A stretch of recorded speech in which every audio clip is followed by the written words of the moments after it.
In the wake of the deadly riot on Capitol Hill last week, District of Columbia Mayor Muriel Bowser is calling for DC statehood, saying in a statement that the 712,000 residents of the Capitol should have full access to our nation's democracy.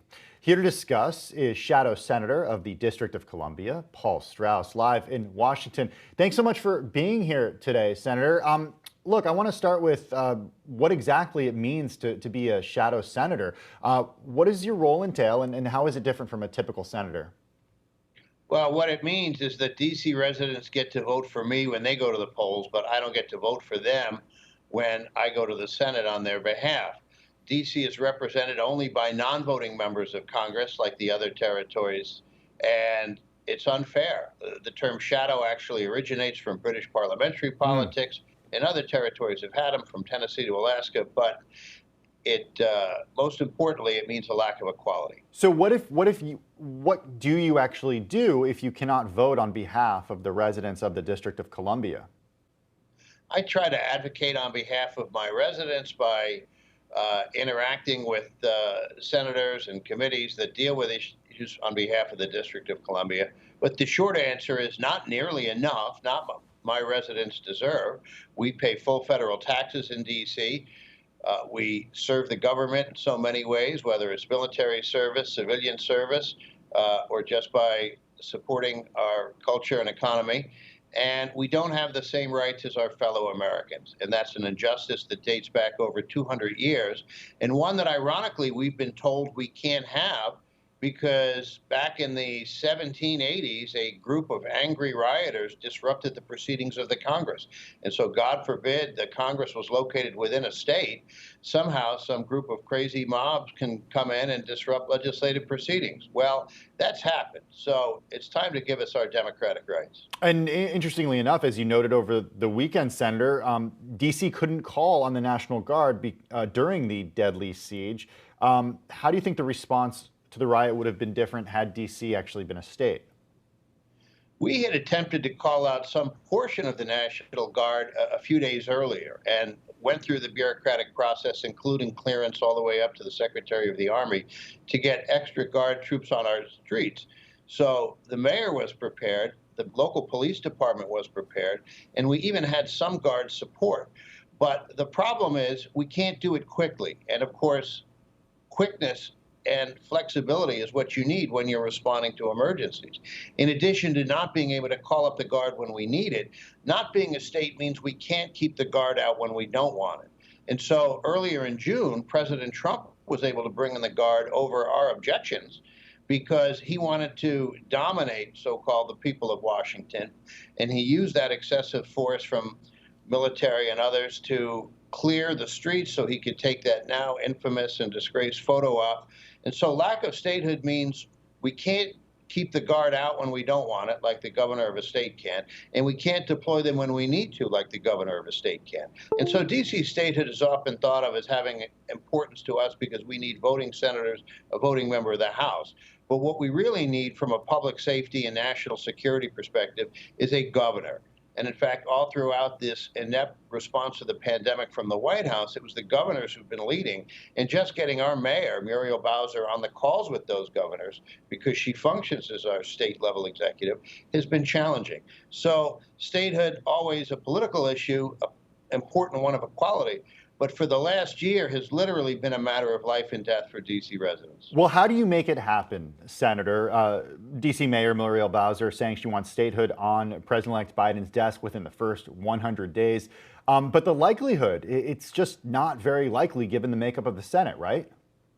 A lot of things haven't been likely. It certainly wasn't unlikely that the peaceful transition of power would have been disrupted by an insurrectionist coup. Although looking back, you could see how it was almost preordained. That being said, the process is very simple. The House votes for it, the Senate votes for it, the president signs it into law. That's all that's required. Making the residential portion of the seat of government, the part that surrounds the federal district, the 51st state, is only a piece of simple legislation. It's easy to do. It's been done plenty of times in our nation's history. And the process is no more complicated than that. The Constitution doesn't need to be amended. No real structural change to our country. You pass the Statehood Admission Act, game over.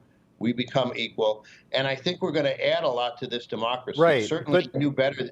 We knew enough to protect, to prepare for this event better. But Senator, you would need, you need Republicans to sign on to this. And what is your message for Republicans who say, no way, no how, if we do this, our majority is forever gone?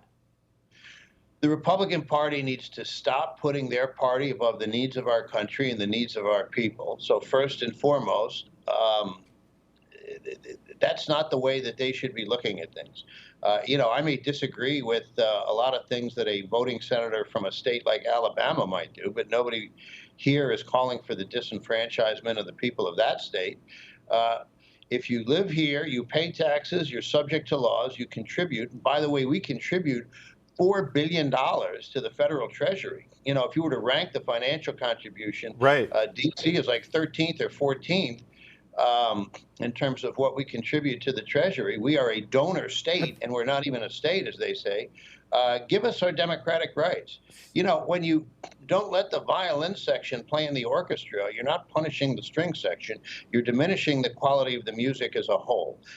And in our democracy, if you don't let the District of Columbia residents be represented, you're diminishing the quality of our democracy. We are not American citizens incapable of contributing to this country. We have a lot to add.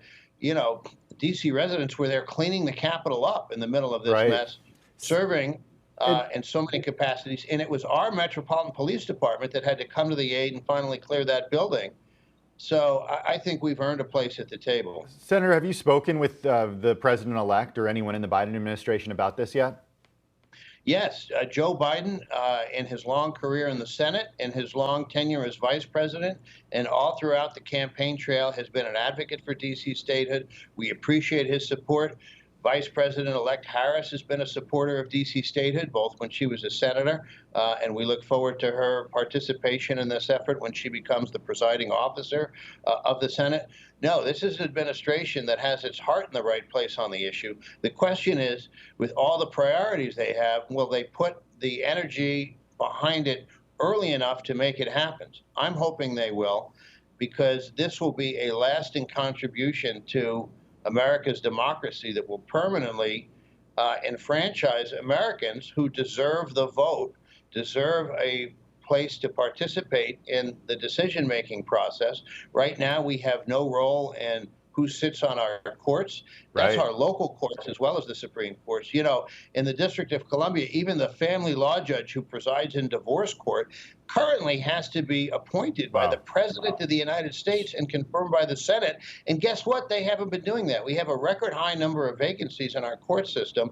So we don't even have enough judges, assuming we can bring all these people to justice. Right now, the D.C. Superior Court has a whole bunch of vacancies because Congress, the Senate in particular, and the White House haven't done their jobs in sending and confirming enough judges down. And this was in a U.S. Senate that did nothing except confirm judges at a higher than average pace. The hypocrisy is astounding. We're tired of it. We need a change. Senator, we have to leave it there. That's Shadow Senator of the District of Columbia, Paul Strauss, joining us from Washington, D.C. Thanks so much for taking the time and joining us.